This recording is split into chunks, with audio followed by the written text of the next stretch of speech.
करेंगे। 91 से लेकर और 150 तक 60 प्रश्न सामाजिक अध्ययन के, फिर बाल विकास के, फिर हिंदी के और फिर संस्कृत के। ठीक है, देखिए दोस्तों, निम्नलिखित में से क्या उच्च न्यायालय के मूल क्षेत्राधिकार में सम्मिलित नहीं है? निम्नलिखित में से क्या उच्च न्यायालय के मूल क्षेत्राधिकार में सम्मिलित नहीं है, वो अपने को यहां पर बताना है। दोस्तों देखिए, संसद सदस्यों के निर्वाचन संबंधी विवाद, राजस्व एकत्रीकरण संबंधी विवाद, मौलिक अधिकारों के उल्लंघन संबंधी विवाद, उत्तराधिकार का विवाद। तो दोस्तों यहां पर उत्तराधिकार का जो विवाद है ये उच्च न्यायालय के मूल क्षेत्राधिकार में सम्मिलित नहीं है। तो अपना इसमें 4 नंबर ऑप्शन बिल्कुल सही उत्तर हो जाएगा। बाकी के 3 है वो इसमें बिल्कुल सही है। आगे देखिए, 92 नंबर का प्रश्न, अनुच्छेद 129 के अनुसार अभिलेख न्यायालय का आशय क्या है? आर्टिकल 129 के अनुसार अभिलेख न्यायालय का आशय क्या है? तो दोस्तों इसमें देखिए, इस न्यायालय के निर्णय सब जगह साक्ष्य के रूप में स्वीकार किए जाएंगे। बिल्कुल सही है। इस न्यायालय के द्वारा न्यायालय अवमानना के लिए किसी भी प्रकार का दंड दिया जा सकता है। तो दोस्तों ये भी इसमें बिल्कुल सही है। इस प्रश्न का राइट आंसर हो जाएगा 3 नंबर का ऑप्शन बिल्कुल सही उत्तर, यानी कि 1 व 2 दोनों सही है। आगे देखिए, इसमें 93 नंबर का प्रश्न है। देखिए, संविधान सभा की बैठक से संबंधित गलत कथन का चयन करें। तो दोस्तों गलत कथन का अपने को इसमें क्या करना है? चयन करना है। देखिए, पहली बैठक संविधान सभा की, दूसरी बैठक, तीसरी बैठक और चौथी बैठक, यानी सॉरी अंतिम बैठक। अब बताना है कौन सा इसमें गलत दे रखा है। देखिए, पहली बैठक हुई थी 9 दिसंबर 1946 को, सच्चिदानंद सिन्हा को अस्थायी अध्यक्ष बनाया गया था। बिल्कुल सही है। दूसरी बैठक हुई थी 11 दिसंबर 1946 को और स्थायी अध्यक्ष चुन लिया गया था डॉक्टर राजेंद्र प्रसाद को। बिल्कुल सही है। तीसरी बैठक यहां पे 14 दिसंबर 1946 दे रखा है, जो कि अपना इसमें गलत दे रखा है। दोस्तों इससे ठीक एक दिन पहले, यानी कि तीसरी बैठक हुई थी 13 दिसंबर 1946 को। इस दिन पंडित जवाहरलाल नेहरू है वो उद्देश्य प्रस्ताव लेकर आए थे। ठीक है। और अंतिम बैठक 24 जनवरी 1950, ये बिल्कुल सही है। तो इस प्रश्न का राइट आंसर हो जाएगा 3 नंबर ऑप्शन बिल्कुल सही उत्तर। आगे देखिए, केंद्रीय बजट को संसद के समक्ष कौन रखवाता है? केंद्रीय बजट को संसद के समक्ष कौन रखवाता है? तो दोस्तों इसका राइट आंसर हो जाएगा, वो है दोस्तों राष्ट्रपति रखवाता है। ठीक है। तो इसमें 3 नंबर का ऑप्शन बिल्कुल सही उत्तर हो जाएगा। वित्त मंत्री मत कर देना। आगे देखिए, 95 नंबर का प्रश्न है, निम्नलिखित में से पंचायती राज संबंधी स्तर नहीं है। निम्नलिखित में से पंचायती राज संबंधी स्तर है वो कौन सा नहीं है? तो देखिए, ग्राम पंचायत है, पंचायत समिति है और जिला परिषद है। ये पंचायती राज संबंधी स्तर हैं। 3 स्तर होते हैं। ठीक है, पंचायती राज के, जिला परिषद, पंचायत समिति और ग्राम पंचायत। ठीक है। यहाँ पे नगर पालिका है वो गलत दे रखा है, तो अपना इसमें राइट आंसर 2 नंबर ऑप्शन सही उत्तर हो जाएगा। 96 नंबर का प्रश्न, इसमें देखिए, संघीय लोक सेवा आयोग के अध्यक्ष व सदस्यों की नियुक्ति कौन करता है? संघीय लोक सेवा आयोग के अध्यक्ष व सदस्यों की नियुक्ति कौन करता है? तो इसका राइट आंसर हो जाएगा, वो है दोस्तों राष्ट्रपति करता है। 3 नंबर ऑप्शन बिल्कुल सही उत्तर, राष्ट्रपति। 97 नंबर का प्रश्न, इसमें देखिए, अब तक कितनी बार लोकसभा को समय से पूर्व भंग किया जा चुका है? अब तक कितनी बार लोकसभा को समय से पूर्व भंग किया जा चुका है? राइट आंसर हो जाएगा, वो है दोस्तों 9 बार। ठीक है, अब तक 9 बार लोकसभा को समय से पूर्व भंग किया जा चुका है। तो इसमें 4 नंबर ऑप्शन बिल्कुल सही उत्तर हो जाएगा। आगे देखिए, राष्ट्रपति द्वारा जारी अध्यादेश संसद के बिना अनुमोदन के संसद का अधिवेशन प्रारंभ होने के बाद कितने समय तक लागू रहता है? अच्छा प्रश्न है, दोबारा देखिए, राष्ट्रपति द्वारा जारी अध्यादेश संसद के बिना अनुमोदन के संसद का अधिवेशन प्रारंभ होने के बाद कितने समय तक लागू रहता है? तो इसका राइट आंसर हो जाएगा, वो है दोस्तों 6 सप्ताह तक लागू रहता है। 2 नंबर का ऑप्शन बिल्कुल सही उत्तर हो जाएगा। 99 नंबर का प्रश्न, इसमें देखिए, 91वें संविधान संशोधन अधिनियम द्वारा मंत्रिपरिषद के आकार को विधानसभा सदस्य का कितने भाग तक सीमित कर दिया गया है? बताइए। 91वें संविधान संशोधन अधिनियम द्वारा मंत्रिपरिषद के आकार को विधानसभा सदस्य संख्या का कितने भाग तक सीमित कर दिया गया है? तो इसका राइट आंसर हो जाएगा, वो है दोस्तों 15%। दोस्तों जैसे कि राजस्थान में विधानसभा सदस्य संख्या कितनी है? 200, और 200 का 15% आप निकालेंगे तो दोस्तों कितना आएगा? 30। ठीक है, यानी कि अधिकतम है वो विधानसभा में दोस्तों मंत्रिपरिषद की संख्या है वो 30 हो सकती है। तो अपना इसमें राइट आंसर 3 नंबर ऑप्शन सही उत्तर हो जाएगा। आगे देखिए, 100 नंबर का प्रश्न, इसमें देखिए, किसी ग्राम पंचायत के संदर्भ में असत्य कथन को अपने को इसमें क्या करना है? पहचानना है।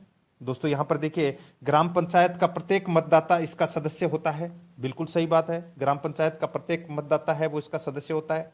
ठीक है, आगे देखिए, ग्राम पंचायत की निर्धारित स्थान पर 30 दिन में कम से कम एक बार बैठक अनिवार्य है। तो ये गलत हो जाएगा दोस्तों, 30 दिन में नहीं, 60 दिन में, यानी कि 2 महीने के अंदर कम से कम एक बैठक है वो अनिवार्य है, यानी कि ये अपना गलत हो जाएगा। आगे देखिए, बैठक में गणपूर्ति हेतु कुल सदस्यों की 3/4 संख्या निर्धारित की गई है। तो ये अपना ये भी गलत हो जाएगा दोस्तों, 3/4 नहीं, 1/10 सदस्य संख्या है वो निर्धारित की गई है। चौथा देखिए, सरपंच व उप सरपंच को पद ग्रहण करने के 6 माह बाद ही अविश्वास प्रस्ताव द्वारा पद से हटाया जा सकता है। तो ये गलत हो जाएगा दोस्तों, उप सरपंच को 6 माह बाद ही हटाया जा सकता है, लेकिन सरपंच को 2 साल बाद में हटाया जा सकता है। तो ये भी अपना क्या हो जाएगा, गलत हो जाएगा। तो यानी कि 2, 3 और 4 ये तीनों अपने असत्य कथन है। तो इसमें राइट आंसर हो जाएगा दोस्तों 3 नंबर का जो ऑप्शन है वो इसका बिल्कुल सही उत्तर। ठीक है, आगे देखिए, संविधान सभा में राजस्थान रियासत से कितने सदस्य शामिल हुए? संविधान सभा में राजस्थान रियासत से कितने सदस्य शामिल हुए? राइट आंसर हो जाएगा वो है दोस्तों 13 सदस्य इसमें शामिल हुए थे। नेक्स्ट, मुख्यमंत्री और मंत्रियों के समूह को किस नाम से जाना जाता है? मुख्यमंत्री और उसके मंत्रियों के समूह को किस नाम से जाना जाता है? राइट आंसर हो जाएगा वो है दोस्तों मंत्री परिषद के नाम से जाना जाता है। तो इसमें 1 नंबर का ऑप्शन बिल्कुल सही उत्तर हो जाएगा। आगे देखिए, 97वां संविधान संशोधन किससे संबंधित है? तो दोस्तों 97वां संविधान संशोधन है वो किससे संबंधित है, बताइए। तो दोस्तों इसका जो राइट आंसर हो जाएगा वो है दोस्तों, इसमें किससे संबंधित है? तो ये सहकारिता से संबंधित है दोस्तों। तो इसका राइट आंसर हो जाएगा 2 नंबर का ऑप्शन बिल्कुल सही उत्तर हो जाएगा। ठीक है, सहकारी समिति बनाने की स्वतंत्रता है वो दी गई है इसमें, ये आपको इसमें याद रखना है। तो इस प्रश्न का राइट आंसर 2 नंबर का ऑप्शन बिल्कुल सही उत्तर हो जाएगा। ये आपको इसमें बहुत ही शानदार प्रश्न है ये, और काफी बार ये परीक्षाओं में पूछा भी जा चुका है, इसलिए ध्यान से देखना है इस प्रश्न को। ठीक है, सहकारिता क्षेत्र से। आगे देखिए, इसमें देखिए 104 नंबर का प्रश्न है। ये जो 97वां संविधान संशोधन ये 2011 में हुआ था। आगे देखिए, निम्नलिखित में से असत्य कथन का अपने को क्या करना है, चुनाव करना है। तो यहां पर देखिए दोस्तों, एक ही बताना है अपने को असत्य कथन कौन सा है। देखिए, मूल अधिकारों का वर्णन भाग 3 में अनुच्छेद 12 से 35 तक है, बिल्कुल सही है। नीति निर्देशक तत्वों का वर्णन भाग 4 में अनुच्छेद 36 से 51 क तक है, ये गलत हो जाएगा दोस्तों। नीति निर्देशक तत्व है वो अनुच्छेद 36 से 51 तक ही है, भाग 4 में तो है, लेकिन अनुच्छेद 36 से 51 तक है। यहाँ पे 51 क ये गलत दे रखा है। तो अपना इसमें राइट आंसर 2 नंबर का ऑप्शन बिल्कुल सही उत्तर हो जाएगा, क्योंकि ये असत्य कथन है। बाकी इसमें सारे सही हैं। मूल कर्तव्य को भाग 4 क में वह अनुच्छेद 51 क में उल्लेखित है, बिल्कुल सही है। एकल नागरिकता भारतीय संविधान में संघात्मक व्यवस्था की विशेषता नहीं है, यह भी बिल्कुल सही है। 2 नंबर ऑप्शन बिल्कुल सही उत्तर। आगे देखिए, इसमें ग्राम पंचायत की सबसे छोटी इकाई कौन सी है? ग्राम पंचायत की सबसे छोटी इकाई है वो है दोस्तों वार्ड सभा। ठीक है, और जिसकी अध्यक्षता करता है वार्ड पंच।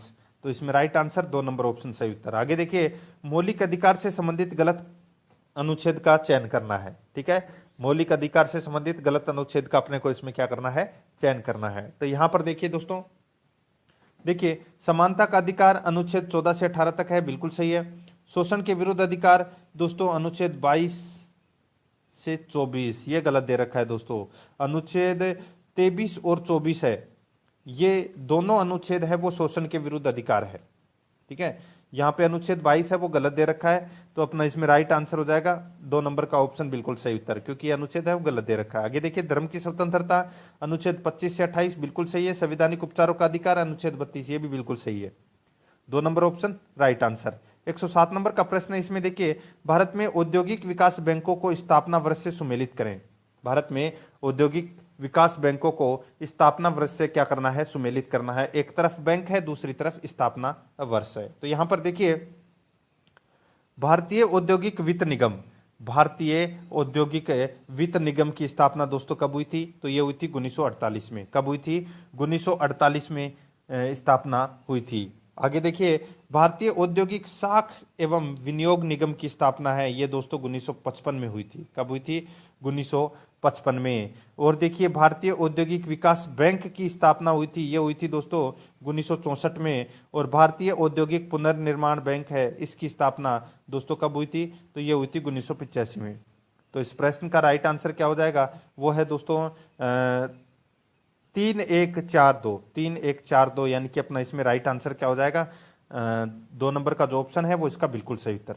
108 नंबर का प्रश्न है, इसमें देखिए, भारत में परमाणु ऊर्जा आयोग का गठन कब किया गया? भारत में परमाणु ऊर्जा आयोग का गठन है वो कब किया गया? राइट आंसर हो जाएगा दोस्तों 1948 में किया गया था। 1 नंबर ऑप्शन बिल्कुल सही उत्तर। आगे देखिए, इसमें 9 नंबर का प्रश्न यानी कि 109 नंबर का प्रश्न है, इनमें से कौन सा एक असुमेलित है वो अपने को यहां पर बताना है। दोस्तों देखिए, एक तरफ है इस्पात इकाइयां, दूसरी तरफ है लौह अयस्क आपूर्ति क्षेत्र। ठीक है, तो दोस्तों देखिए, भिलाई जो इकाई है इस्पात संयंत्र, इसकी लौह अयस्क आपूर्ति क्षेत्र है डल्ली राजहरा। ठीक है, बोकारो का है दोस्तों क्योंझर, और राउरकेला का है सुंदरगढ़। ये तीनों इसमें बिल्कुल सही दे रखा है। दुर्गापुर जो ब्रिटेन के सहयोग से ये स्थापित की गई थी, ठीक है, यहां पर झरिया है वो इसमें गलत दे रखा है। तो अपना इसमें राइट आंसर 2 नंबर का ऑप्शन बिल्कुल सही उत्तर हो जाएगा। आगे देखिए, राजस्थान में हथोनिया व भगोनी में भंडार है, बताइए। राजस्थान में हथोनिया एवं भगोनी में भंडार है, तो किसके भंडार है? राइट आंसर हो जाएगा इसका, वो है दोस्तों इसमें तांबे का भंडार है, हथोनिया एवं भगोनी में। ठीक है, तो इसमें 1 नंबर का ऑप्शन बिल्कुल सही उत्तर हो जाएगा। आगे देखिए, 111 नंबर प्रश्न है, निम्न में से कौन सी परियोजना संयुक्त राज्य अमेरिका की टेनेसी घाटी परियोजना पर आधारित है? निम्न में से कौन सी परियोजना संयुक्त राज्य अमेरिका की टेनेसी घाटी परियोजना पर आधारित है? राइट आंसर हो जाएगा दोस्तों, वो है अपना इसमें दामोदर घाटी परियोजना, जो दामोदर नदी पर है। ठीक है, ये संयुक्त राज्य अमेरिका की टेनेसी घाटी परियोजना पर आधारित है। तो इसका राइट आंसर 4 नंबर ऑप्शन सही उत्तर हो जाएगा। 112 नंबर का प्रश्न है, इसमें देखिए, गंगा ब्रह्मपुत्र के डेल्टा में विशेष रूप से पाए जाने वाला वृक्ष है। गंगा ब्रह्मपुत्र के डेल्टा में विशेष रूप से पाए जाने वाला वृक्ष है, तो वो कौन सा है? बिल्कुल सही उत्तर हो जाएगा इसका, वो है दोस्तों इसमें सुंदरी वृक्ष है, वो पाया जाता है गंगा ब्रह्मपुत्र डेल्टा में। ठीक है, तो इसमें 3 नंबर का ऑप्शन बिल्कुल सही उत्तर हो जाएगा। आगे देखिए, भारत में शीत ऋतु की अवधि है, तो भारत में शीत ऋतु की अवधि है वो कौन सी है? तो वो है दोस्तों इसमें दिसंबर से फरवरी तक ये शीत ऋतु की अवधि मानी जाती है। तो इसमें राइट आंसर 4 नंबर ऑप्शन बिल्कुल सही उत्तर है। आगे देखिए, इसमें एक सींग वाला गेंडा पाया जाता है, ये तो सभी को पता होगा दोस्तों। एक सींग वाला गेंडा है, ये कहाँ पाया जाता है? तो ये पाया जाता है दोस्तों जल्दापारा अभ्यारण्य में। जल्दापारा अभ्यारण्य में दोस्तों एक सींग वाला गेंडा है वो पाया जाता है। तो इसका राइट आंसर हो जाएगा, वो है 2 नंबर ऑप्शन बिल्कुल सही उत्तर। आगे देखिए, भारत कौन से गोलार्ध में स्थित है? भारत कौन से गोलार्ध में स्थित है? तो ये स्थित है दोस्तों उत्तरी पूर्वी गोलार्ध में। उत्तरी पूर्वी गोलार्ध में भारत है वो स्थित है। तो इसमें 3 नंबर का ऑप्शन बिल्कुल सही उत्तर हो जाएगा। आगे देखिए, राजस्थान में वर्ष पर्यंत बहने वाली नदी है, राजस्थान की वर्ष पर्यंत बहने वाली नदी है वो कौन सी है? तो इसका बिल्कुल सही उत्तर हो जाएगा, वो है दोस्तों चंबल नदी। ठीक है, इसको 12मासी नदी भी बोलते हैं। तो इसमें राइट आंसर हो जाएगा 1 नंबर ऑप्शन बिल्कुल सही उत्तर। ठीक है, मध्य प्रदेश से निकलती है ये। आगे देखिए, राजस्थान में एकाधिकार वाले खनिज कौन से हैं? राजस्थान में एकाधिकार वाले खनिज कौन से हैं? तो दोस्तों एक तो है वोलेस्टोनाइट और एक है जास्पर। ये दोनों खनिज हैं, ये दोस्तों एकाधिकार वाले खनिज हैं राजस्थान में। तो इसमें राइट आंसर 2 नंबर ऑप्शन बिल्कुल सही उत्तर हो जाएगा। आगे देखिए, इसमें दोस्तों बेमेल को चुनना है, यानी कि एक असुमेलित दे रखा है वो अपने को यहां पर बताना है। देखिए, सर्वाधिक साक्षरता कोटा की है, बिल्कुल सही है। न्यूनतम साक्षरता सिरोही, ये गलत दे रखा है दोस्तों न्यूनतम साक्षरता है वो है जालोर की, कितनी? 54.9%। 54.9% जो सर्वाधिक यानी सबसे कम है। ठीक है, सिरोही गलत दे रखा है। सर्वाधिक जनघनत्व जयपुर में है, न्यूनतम जनघनत्व जैसलमेर में है, ये भी बिल्कुल सही है। 2 नंबर ऑप्शन बिल्कुल सही उत्तर हो जाएगा। आगे देखिए, 119 नंबर का प्रश्न है, विश्व में संकटग्रस्त प्रजातियों की सूची को कौन सी बुक की सूची में रखा जाता है? सभी को पता है, संकटग्रस्त प्रजातियों की सूची को कौन सी बुक में रखा जाता है? तो रेड डाटा बुक में रखा जाता है। राइट आंसर इसमें 2 नंबर ऑप्शन सही उत्तर हो जाएगा, रेड डाटा बुक में। आगे देखिए, इसमें कौन सा युग में सुमेलित नहीं है वो अपने को यहाँ पर बताना है। दोस्तों विली विली जो चक्रवात है यह ऑस्ट्रेलिया में आता है, बिल्कुल सही है। टाइफून, टाइफून दोस्तों यहाँ पर मैक्सिको दे रखा है, जो कि अपना इसमें गलत दे रखा है। दोस्तों टाइफून जो चक्रवात है ये सर्वाधिक जापान में आता है, ठीक है। हरिकेन है ये यूएसए अमेरिका में आता है, और दोस्तों टेफू जो चक्रवात है ये जापान में आता है। तो अपना इसमें राइट आंसर 2 नंबर का ऑप्शन सही उत्तर हो जाएगा, क्योंकि ये गलत दे रखा है यहाँ पे। आगे देखिए, भारत का मानक समय, भारत का मानक समय ग्रीनविच के मानक समय से कितना आगे या पीछे है?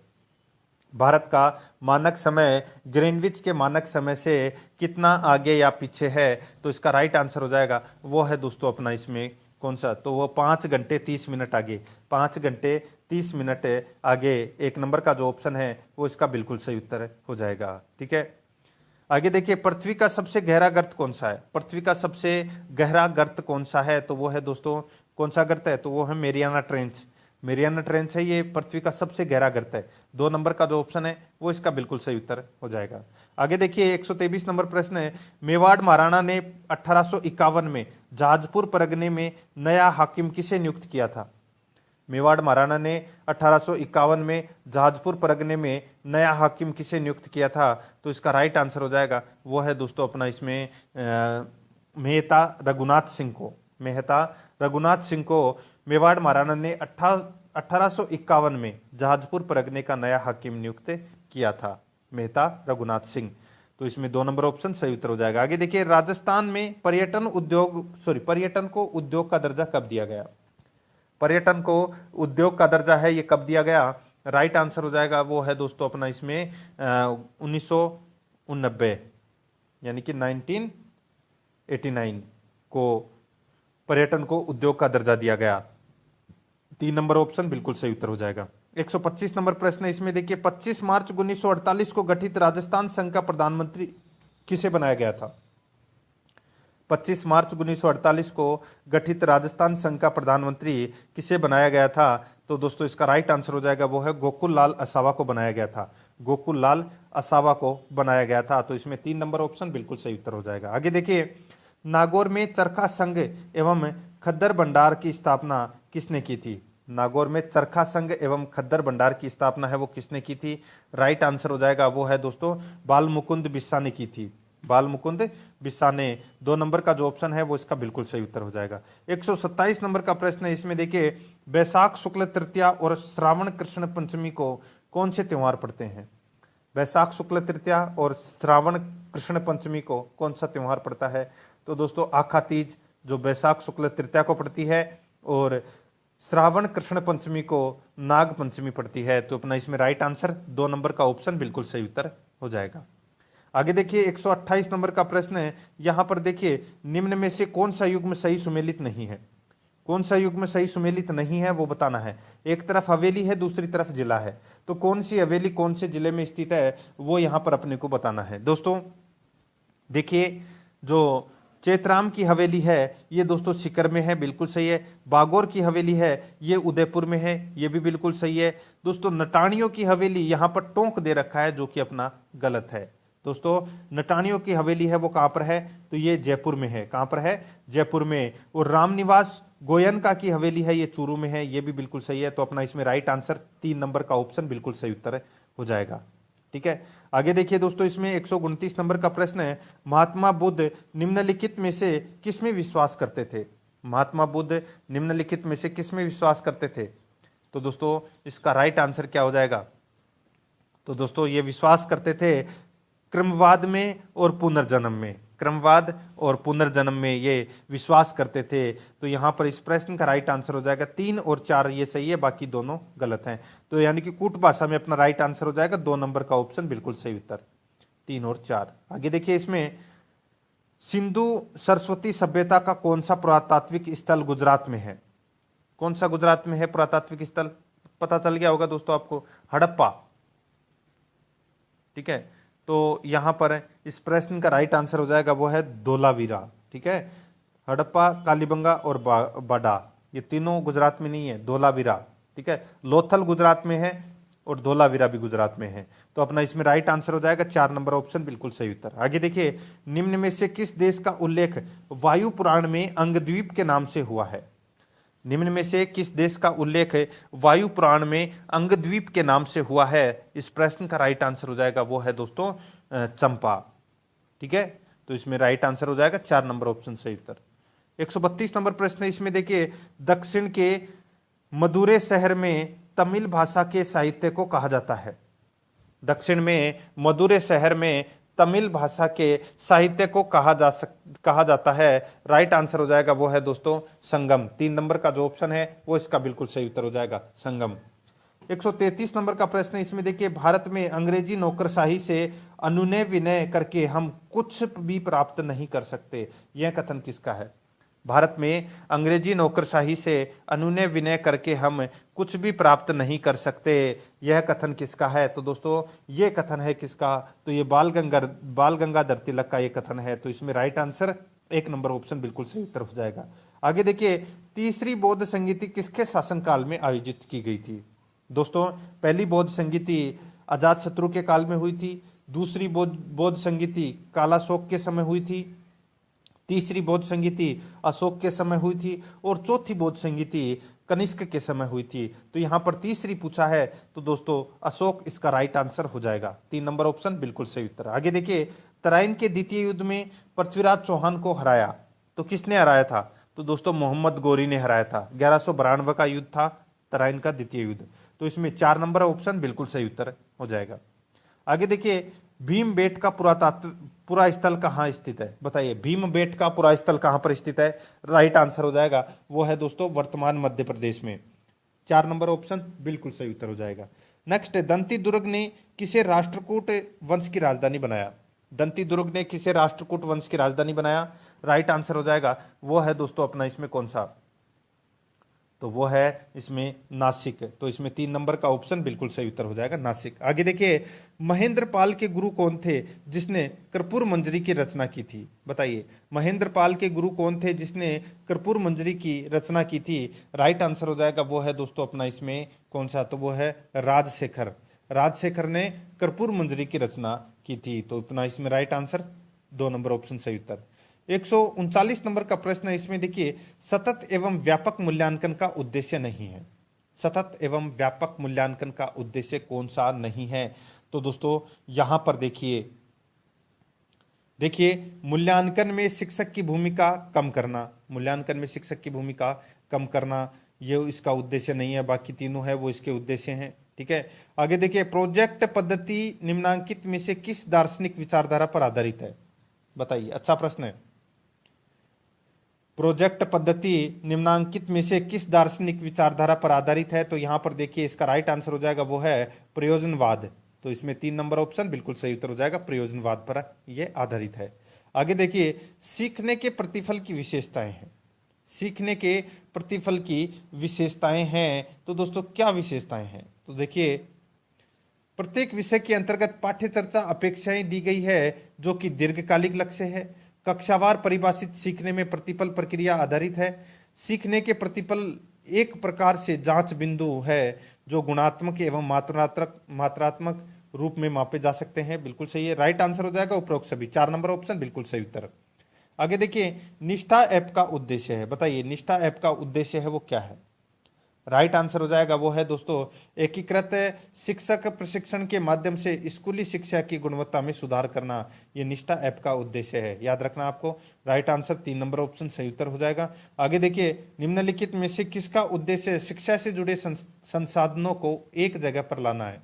बताइए, निम्नलिखित में से किसका उद्देश्य शिक्षा से जुड़े संसाधनों को एक जगह लाना है? तो इसका राइट आंसर हो जाएगा वो है दोस्तों अपना इसमें निष्ठा।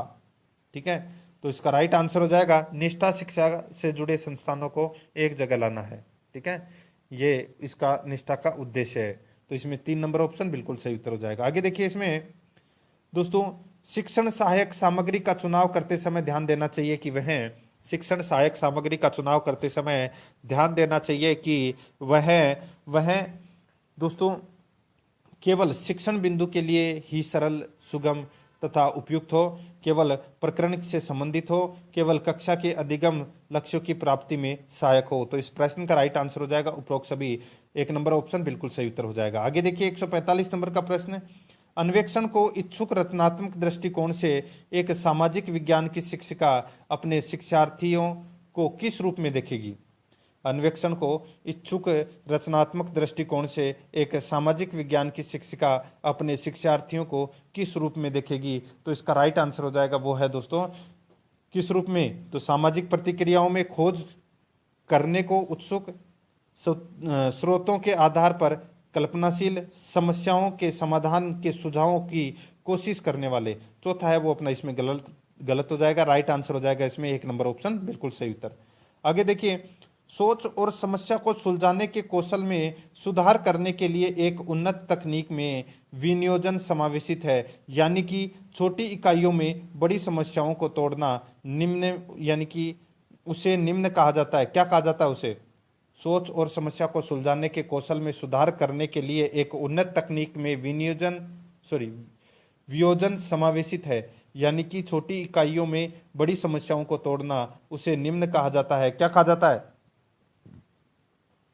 राइट आंसर हो जाएगा वो है संदर्भ आधारित अधिगम कहा जाता है। 1 नंबर ऑप्शन बिल्कुल सही उत्तर। आगे देखिए एक सामाजिक विज्ञान अध्यापक अध्यापिका का निम्न में से कौन सा लक्ष्य होना चाहिए? तो कौन सा लक्ष्य होना चाहिए? तो वो है सापेक्ष महत्व का निर्माण करना। तो इसमें 1 नंबर ऑप्शन बिल्कुल सही उत्तर हो जाएगा। आगे देखिए इसमें 148 नंबर प्रश्न है। नीचे दिए गए उद्देश्यों में से एक मापनीय नहीं है और यह है। नीचे दिए गए उद्देश्यों में एक मापनीय नहीं है और यह है। तो इसका राइट आंसर हो जाएगा वो है गहन चिंतन को विकसित करने के लिए। तो इसमें 1 नंबर का ऑप्शन बिल्कुल सही उत्तर हो जाएगा। 149 नंबर प्रश्न है। इसमें देखिए निम्नलिखित कथनों में 2 कथन गलत है, उनको पहचानना है। तो दोस्तों 2 कथन है वो कौन कौन से हैं? तो यहाँ पे पहला और दूसरा कथन है वो गलत है और बाकी दोनों है वो इसमें सही है। राइट आंसर हो जाएगा इसमें ए और बी है वो इसमें क्या है, सॉरी इसमें पहला सही है। ठीक है, वैज्ञानिक जांच के प्राकृतिक और भौतिक आधार को सामाजिक विज्ञान में भी प्रयुक्त किया जा सकता है, ये कथन है वो बिल्कुल सत्य है। बाकी सामाजिक विज्ञान के अध्यापन में केवल मूल्य आधारित शिक्षा का उत्तरदायित्व है, ये गलत हो जाएगा। सामाजिक विज्ञान के विभिन्न विषयों को पढ़ाने के तरीके समान है, ये भी गलत हो जाएगा। सामाजिक विज्ञान का अध्यापन सूचना देने की अपेक्षा जटिलताओं से जूझना है, ये बिल्कुल सही है। तो इसमें बी और सी है वो गलत दे रखा है। राइट आंसर इसमें 1 नंबर ऑप्शन सही उत्तर हो जाएगा। आगे देखिए निम्नलिखित में से अपने को बताना है कि इन कथनों में से सामाजिक विज्ञान के बारे में कौन सा कथन है वो सही है। 2 कथन दे रखे हैं। जानकारी का स्मरण करने से अवधारणात्मक विकास होता है, तथ्य का स्तर सदैव निश्चित होता है। राइट आंसर क्या हो जाएगा? वो है दोस्तों इसमें ए और बी दोनों में से कोई भी नहीं। तो इसका राइट आंसर हो जाएगा 3 नंबर का ऑप्शन बिल्कुल सही उत्तर हो जाएगा। अब अपन दोस्तों बाल विकास के जो 30 प्रश्न है वो करेंगे। ठीक है, 1 से 30 प्रश्न तक बाल विकास से संबंधित प्रश्न होंगे। आगे देखिए निम्न में से कौन सा विकास का सिद्धांत नहीं है? विकास का सिद्धांत कौन सा नहीं है? तो देखिए विकास सार्वभौमिक है तथा सांस्कृतिक संदर्भ इसे प्रभावित नहीं करते, ये गलत हो जाएगा दोस्तों। विकास जीवन पर्यंत होता है, विकास परिवर्त्य है, विकास आनुवंशिकता एवं पर्यावरण दोनों से प्रभावित होता है, ये तीनों कथन बिल्कुल सत्य है। पहला नंबर का ऑप्शन इसका राइट आंसर हो जाएगा, ये इसका सिद्धांत नहीं है। आगे देखिए नवजात शिशु का आकार व भार कितना होता है? नवजात शिशु का आकार एवं भार है ये होता है दोस्तों 19.5 इंच, ये तो आकार होता है, और भार होता है 7.5 पाउंड। ठीक है, तो अपना इसमें राइट आंसर 3 नंबर ऑप्शन बिल्कुल सही उत्तर हो जाएगा। आगे देखिए सभी बच्चों में सार्वभौमिक रूप से पाए जाने वाली अर्जन प्रविधि की अवधारणा किसने प्रस्तुत की? सभी बच्चों में सार्वभौमिक रूप से पाई जाने वाली अर्जन प्रविधि लैंग्वेज एक्टिविजन डिवाइस की अवधारणा किसने प्रस्तुत की? तो इसका राइट आंसर हो जाएगा वो है दोस्तों अपना इसमें कौन सा, तो वो है दोस्तों नोम चोम्स्की ने यह अवधारणा प्रस्तुत की थी। 4 नंबर ऑप्शन बिल्कुल सही उत्तर हो जाएगा। आगे देखिए भाषा के अर्जन एवं विकास के लिए सर्वाधिक संवेदनशील अवधि कौन सी है? भाषा के अर्जन एवं विकास के लिए सर्वाधिक संवेदनशील अवधि कौन सी है? राइट आंसर हो जाएगा वो है दोस्तों प्रारंभिक बाल्यावस्था। 3 नंबर ऑप्शन बिल्कुल सही उत्तर हो जाएगा, प्रारंभिक बाल्यावस्था। आगे देखिए, पियाजे ने समताओं और योग्यताओं को यह नाम दिया है। पियाजे ने समताओं और योग्यताओं को यह नाम दिया है। क्या नाम दिया है? तो दोस्तों स्कीमा, ये नाम दिया है दोस्तों। तो इसका राइट आंसर हो जाएगा 1 नंबर ऑप्शन सही उत्तर। आगे देखिए, लिखते समय किसी बच्चे द्वारा पेन या पेंसिल को पकड़ने के लिए उंगलियों के उपयोग से पहले अपने पूरे हाथ का उपयोग निम्न रूप को निरूपित करता है। बताइए, लिखते समय किसी बच्चे या पेन या यानी कि किसी बच्चे द्वारा पेन या पेंसिल को पकड़ने के लिए उंगलियों के उपयोग से पहले अपने हाथ का उपयोग निम्न को निरूपित करता है। तो इसका राइट आंसर हो जाएगा, वो है दोस्तों अपना इसमें कौन सा? तो वो है प्रॉक्सिमो डिस्टल सिद्धांत। 4 नंबर ऑप्शन बिल्कुल सही उत्तर हो जाएगा। 7 नंबर का प्रश्न है, इसमें देखिए, एक छात्र कक्षा में दिखाने वाले प्रदर्शन के लिए हर हफ्ते में 2 चॉकलेट पाने में यह प्रबलन नियम है। बताइए, एक छात्र कक्षा में दिखाने वाले प्रदर्शन के लिए हर हफ्ते में 2 चॉकलेट पाने के लिए प्रबलन नियम है। तो इसका राइट आंसर हो जाएगा, वो है दोस्तों निश्चित अंतराल प्रबलन नियम। तो इसमें 1 नंबर का जो ऑप्शन है वो इसका बिल्कुल सही उत्तर हो जाएगा। आगे देखिए, इसमें अभिक्रमित अधिगम जहां प्रत्येक अधिगमकर्ता एक समान रास्ते का अनुसरण करता है उसे कहा जाता है। अभिक्रमित अधिगम जहां प्रत्येक अधिगमकर्ता एक समान रास्ते का अनुसरण करता है उसे कहा जाता है। तो दोस्तों उसे क्या कहा जाता है? तो उसे कहा जाता है दोस्तों क्या? तो रेखीय अभिक्रम कहा जाता है। रेखीय अभिक्रम कहा जाता है। तो राइट आंसर इसमें, सॉरी रेखीय नहीं, इसमें देखिए रेखीय अभिक्रम ही कहा जाता है दोस्तों। इसका राइट आंसर हो जाएगा 1 नंबर का ऑप्शन बिल्कुल सही उत्तर। ठीक है, आगे देखिए, इसमें मॉडलिंग का संप्रत्यय निम्नांकित में से किसके कार्य पर आधारित है? मॉडलिंग का संप्रत्यय निम्नांकित में से किसके कार्य पर आधारित है? तो इसका राइट आंसर हो जाएगा, वो है किसके कार्य पर? तो ये अल्बर्ट बंडूरा के कार्य पर आधारित है। ठीक है, तो इसका राइट आंसर हो जाएगा 3 नंबर ऑप्शन बिल्कुल सही उत्तर। आगे देखिए, निर्मितवाद के अनुसार एक अध्यापक को महत्वपूर्ण यानी कि मुख्य भूमिका निभानी चाहिए। निर्मितवाद के अनुसार एक अध्यापक को मुख्य भूमिका निभानी चाहिए। राइट आंसर हो जाएगा, वो है दोस्तों सहजकर्ता की। तो इसमें 3 नंबर का ऑप्शन बिल्कुल सही उत्तर हो जाएगा, सहजकर्ता की। आगे देखिए, निम्नलिखित में से कौन सा तत्व अभिप्रेरणा चक्र से संबंधित नहीं है? तो कौन सा तत्व अभिप्रेरणा चक्र से संबंधित नहीं है, ये अपने को यहां पर बताना है। राइट आंसर हो जाएगा, वो है संवेग। तो इसमें 3 नंबर का ऑप्शन बिल्कुल सही उत्तर हो जाएगा, संवेग। आगे देखिए, बहुबुद्धि यानी कि मन के फ्रेम सिद्धांत के प्रवर्तक कौन थे? बहुबुद्धि यानी कि मन के फ्रेम ढांचे सिद्धांत के प्रवर्तक कौन थे? राइट आंसर हो जाएगा, ये तो सबको पता होगा, इसका बिल्कुल सही उत्तर हो जाएगा, वो है दोस्तों हार्वर्ड गार्डनर। तो इसमें 1 नंबर ऑप्शन बिल्कुल सही उत्तर हो जाएगा। 13 नंबर का प्रश्न है, इसमें देखिए, निम्नलिखित में से कौन सी विशेषता एक स्वेगात्मक बुद्धि के व्यक्ति की नहीं है?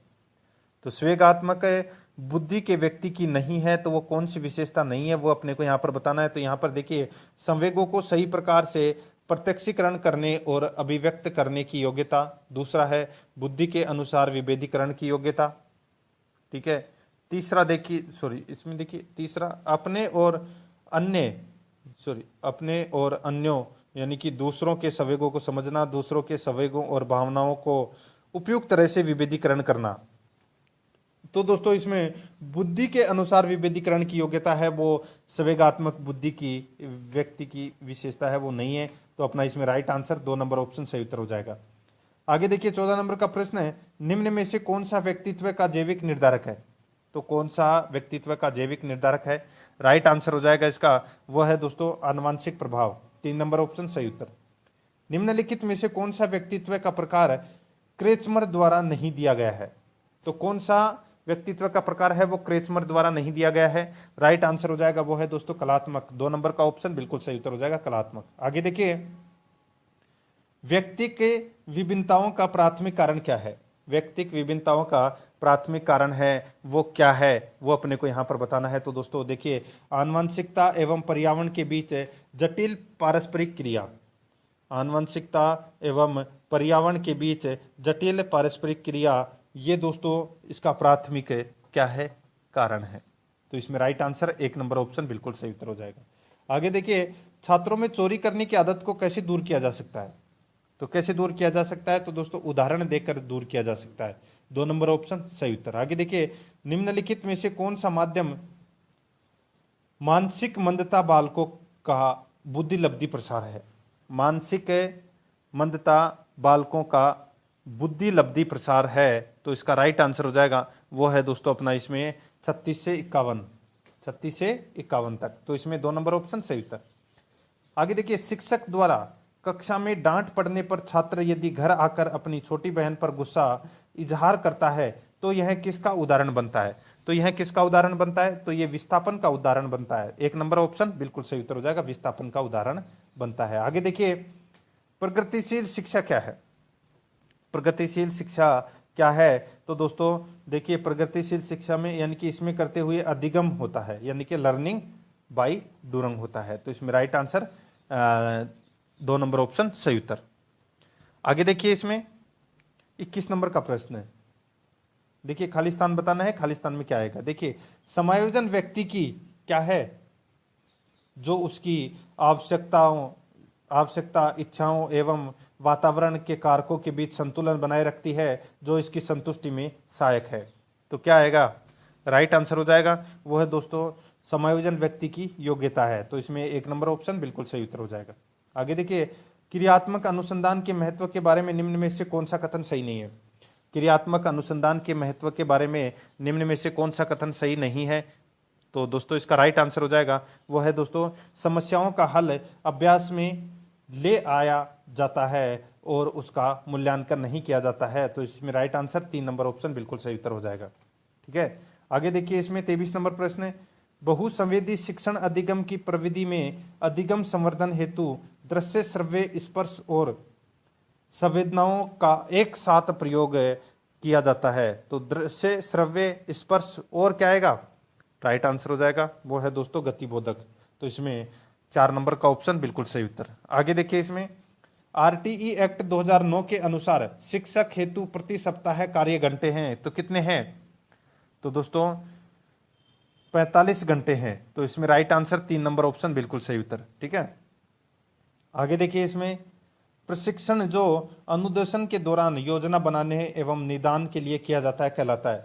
प्रशिक्षण जो अनुदेशन के दौरान योजना बनाने एवं निदान के लिए किया जाता है कहलाता है। तो क्या कहलाता है? तो दोस्तों रचनात्मक मूल्यांकन कहलाता है। 1 नंबर ऑप्शन बिल्कुल सही उत्तर हो जाएगा। आगे देखिए, वह आकलन जो पूरे पाठ्यक्रम के दौरान किया जाता है कहलाता है। वह आकलन जो पूरे पाठ्यक्रम के दौरान किया जाता है कहलाता है। तो क्या कहलाता है?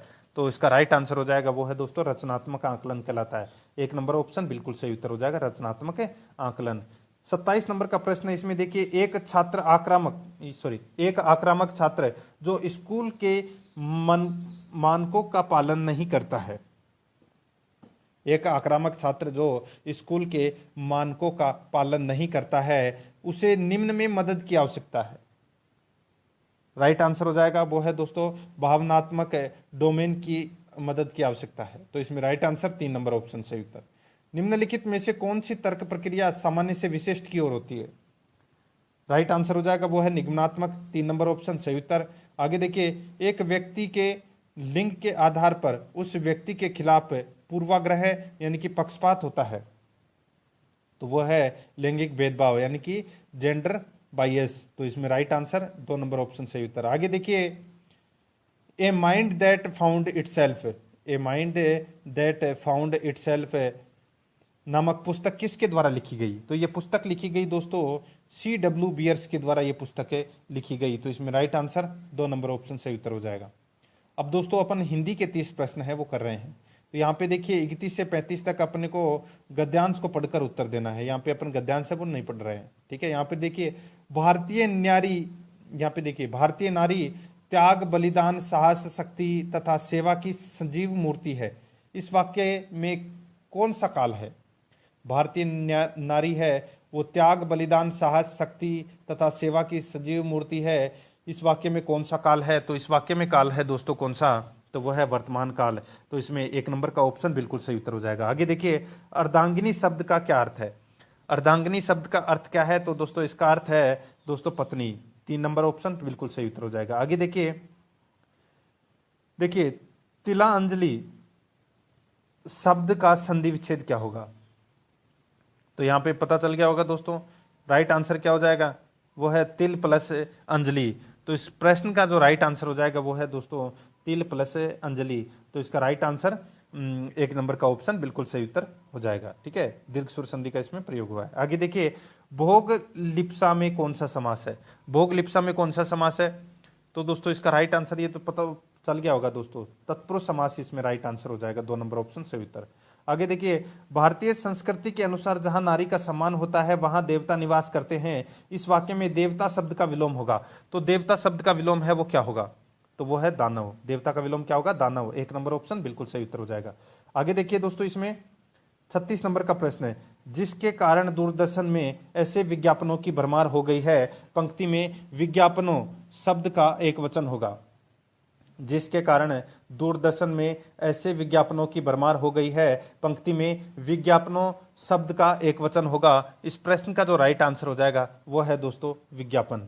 ठीक है, विज्ञापनों का एक वचन क्या होगा, विज्ञापन। आगे देखिए आधुनिकता के नाम पर जो भी कुछ दिखाया जा रहा है, सुनाया जा रहा है, उससे भारतीय जीवन मूल्यों का दूर का भी रिश्ता नहीं है, वे सत्य से भी कोसों दूर है। उपरोक्त पंक्तियों में कौन सा काल है, तो इसमें कौन सा काल है, तो इसमें काल है दोस्तों वर्तमान काल है, तो इसमें 2 नंबर ऑप्शन बिल्कुल सही उत्तर हो जाएगा, इसमें वर्तमान काल है। आगे देखिए मालिक शब्द का लिंग परिवर्तन करें, तो दोस्तों मालिक का क्या हो जाएगा, मालकिन।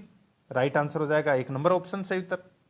आगे देखिए पीडी शब्द का बहुवचन गद्यांश से छांट कर लिखिए, तो पीडी का बहुवचन क्या होगा, तो ये हो जाएगा दोस्तों पीढ़ियां।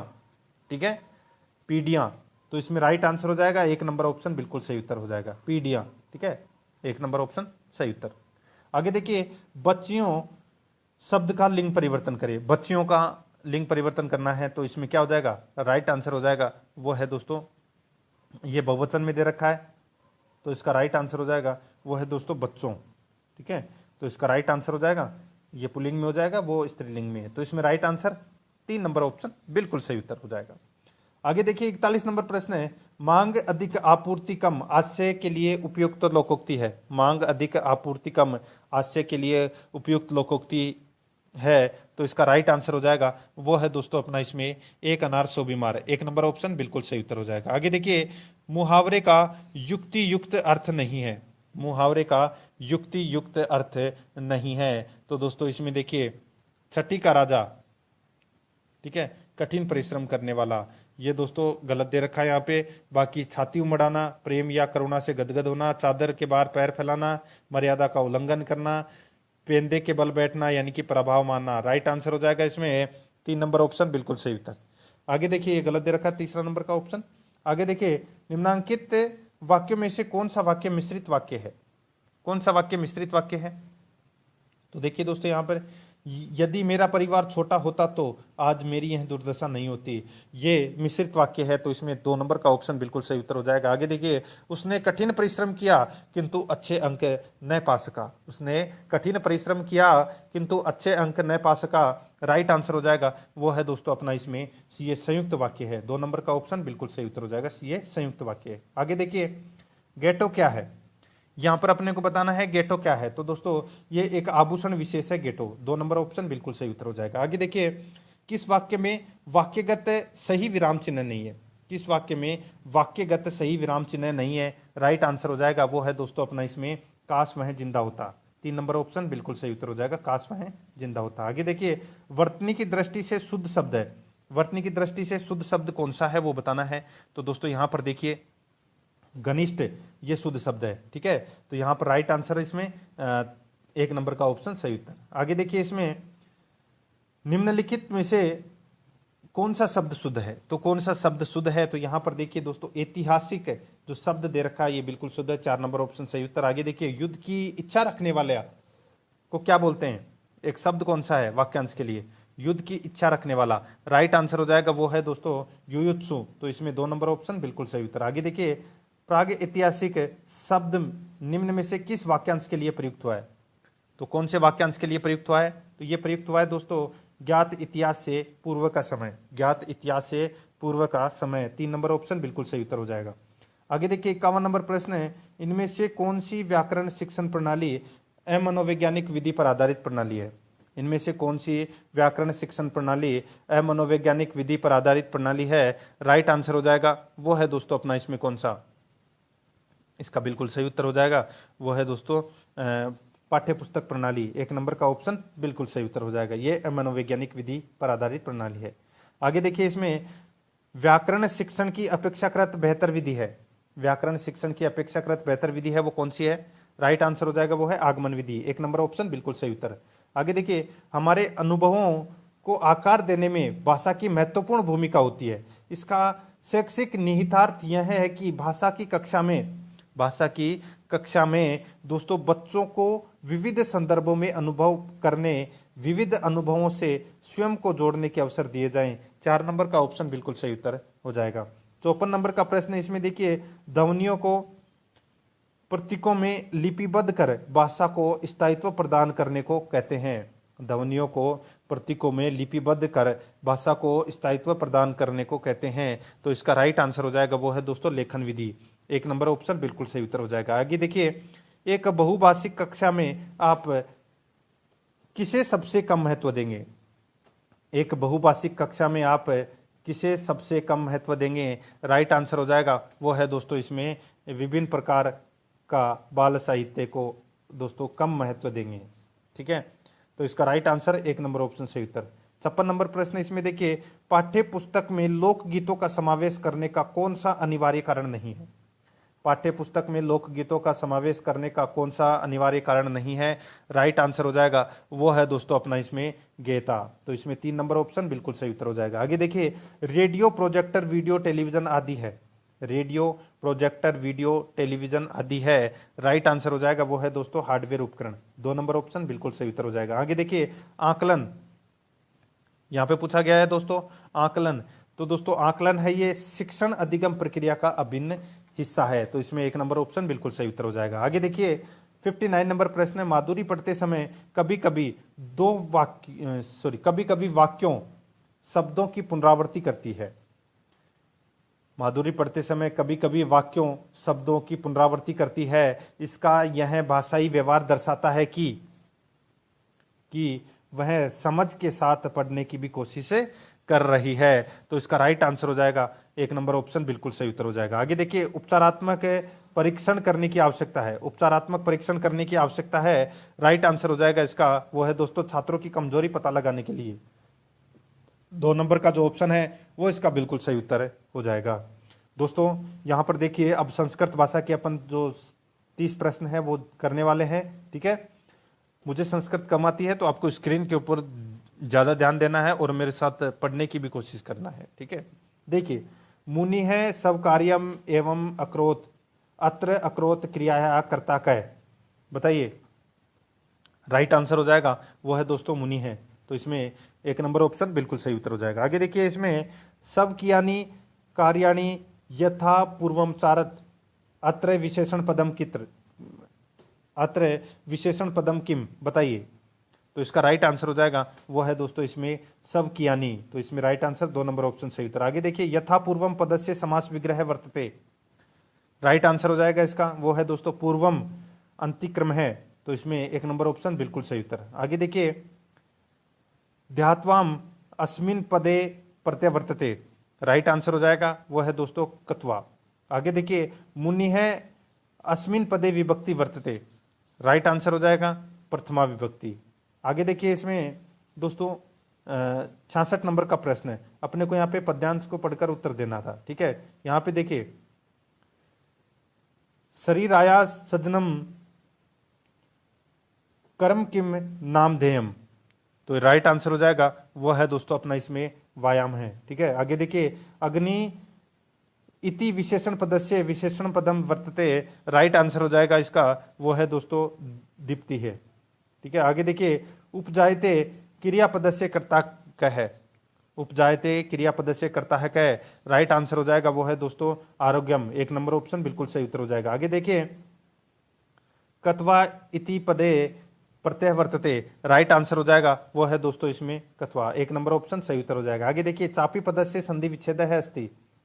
राइट आंसर हो जाएगा इसका वो है दोस्तों च प्लस अपी। आगे देखिए, अहिंसो परमो क्या आएगा, धर्म। तो इसमें राइट आंसर 2 नंबर ऑप्शन सही उत्तर हो जाएगा। आगे देखिए, इसमें रामेण रावण है हतः कृतवाच्यम किम। रामेण रावण है हतः कृतवाच्य किम, राइट आंसर हो जाएगा वो है दोस्तों इसमें राम है रावणम हतवान। तो इसमें राइट आंसर है 1 नंबर ऑप्शन सही उत्तर। आगे देखिए, शुद्ध वाक्यम नास्ति, शुद्ध वाक्यम नास्ति, राइट आंसर हो जाएगा वो है वृक्षेण पत्राणि पतंती। तो इसमें 3 नंबर ऑप्शन सही उत्तर है। आगे देखिए, हरि है अधिशेते, रिक्त स्थान की पूर्ति करना है, क्या आएगा, हरि है अधिशेते, बिल्कुल सही उत्तर हो जाएगा इसका वो है दोस्तों वैकुंठम। हरि है वैकुंठम अधिशेते, ठीक है। आगे देखिए, ई वर्ण से उच्चारण स्थानम अस्ति। तो इसका राइट आंसर हो जाएगा वो है दोस्तों अपना इसमें तालु, ठीक है। आगे देखिए, यहां पर क्या टाइम हो रहा है वो अपने को यहां पर बताना है, ठीक है दोस्तों। वैसे तो देखा जाए तो कितने बज रहे हैं, 1:30 बज रहे, 1:30। इसको कैसे लिखेंगे, राइट आंसर हो जाएगा इसका वो है दोस्तों सार्ध द्वादश है, ठीक है, सार्ध द्वादश है। तो इसमें राइट आंसर है 1 नंबर ऑप्शन सही उत्तर। आगे देखिए, इसमें दशरथ से पुत्रा आसन, राइट आंसर हो जाएगा वो है दोस्तों चत्वार है। आगे देखिए, अनुप्रास यमक सलेदा से यत्र अलंकारे शब्द है न परिवर्तन है सहते तत्र कह अलंकार भवती, राइट आंसर हो जाएगा इसका वह है दोस्तों इसमें अर्थालंकार है।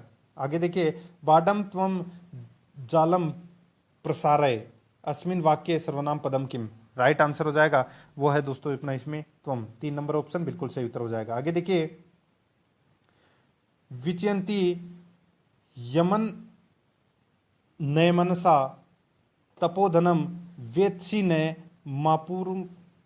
मापू परिस्तम इति पद्यांशे छंदम अस्ति, राइट आंसर हो जाएगा इसका वो है दोस्तों अपना इसमें विनियोगी। 2 नंबर ऑप्शन सही उत्तर हो जाएगा। आगे देखिए, अधिगमकर्ताओं के सतत और व्यापक मूल्यांकन के विषय में निम्न में से कौन सा कथन सही है।